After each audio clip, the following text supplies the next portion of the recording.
This is the Mistress Carrie Situation Report for October 21st, 2025. Well, it looks like the Foo Fighters are hinting some kind of major announcement coming up on the 23rd. The Foo Fighters have installed these giant white boxes with the band's logo with the date, and it just says FooFighters.com. The boxes are appearing in train stations and shopping malls. Rush have announced they've added 17 dates to next year's much-anticipated 50-something reunion tour. It'll be their first concert tour in 11 years. The new dates include 2 stops in New England, September 12th in Boston at the TD Garden, and then October 30th in Uncasville, Connecticut at the Mohegan Sun Arena. Both of those dates go on sale next Friday, October 31st.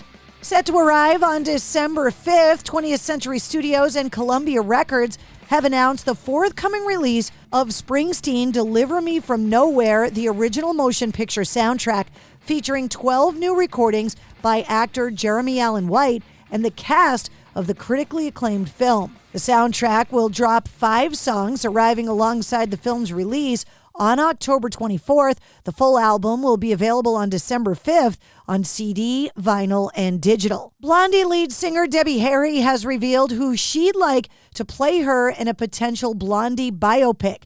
In a new interview with The Times, she shared her opinion on who she thinks would be perfect. She said, quote, "If there were somebody like Florence Pugh, I would be in heaven. I just think she's a great actor and she could do anything."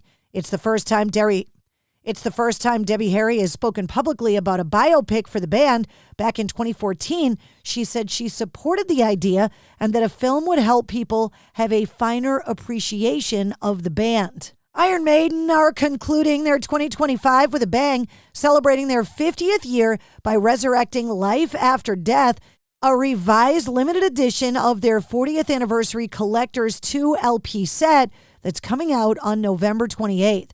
The release includes remastered audio on blue and yellow vinyl, the original gatefold sleeve, a replica World Slavery Tour program, a tour pass, and a 12-page booklet featuring a new essay titled Rhyme and Punishment, celebrating 40 years of Live After Death, where Iron Maiden fan club editor Alexander Milas interviews Steve Harris, Nico McBrain, Rod Smallwood, and illustrator Derek Riggs.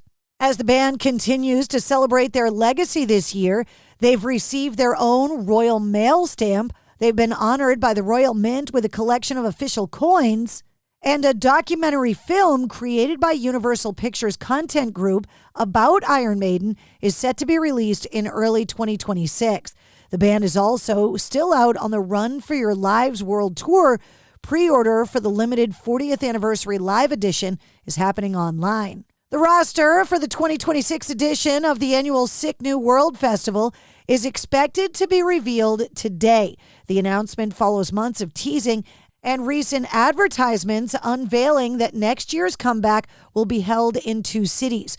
In addition to returning to Las Vegas to the festival grounds on April 25th, the fest is also scheduled to make its first ever stop in Fort Worth, Texas on October 24th. A new teaser issued by the event seems to confirm the involvement of 3 obvious artist bookings, including System of a Down, Korn, and the Deftones, whose music can be heard in the soundtrack of the teaser. Rumor has it Bring Me the Horizon and Gojira are also confirmed for the upcoming announcement.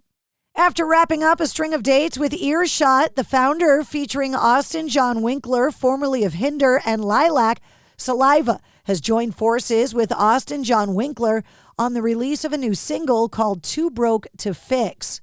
Bobby Amaru from Saliva said the song dives into mental health, identity, and the feeling of living on the edge of control. Austin Winkler said Too Broke to Fix was a song I knew I'd be into right away just based on the title alone. I felt that way many times in my life. When Bobby sent it to me and I listened to the opening guitar riff, I was in 100%. And for anybody still holding out hope that Pink Floyd will reunite, David Gilmour has come out and said there is, quote, no possible way that he would ever work with his former Pink Floyd bandmate Roger Waters again. When he was asked by The Telegraph about the possibility of joining forces with Waters, he said, "Nothing. There is no possible way I would do that." Back in 2024, he said, "Nothing would make me share a stage with someone who thinks such treatment of women and the LGBT community is okay.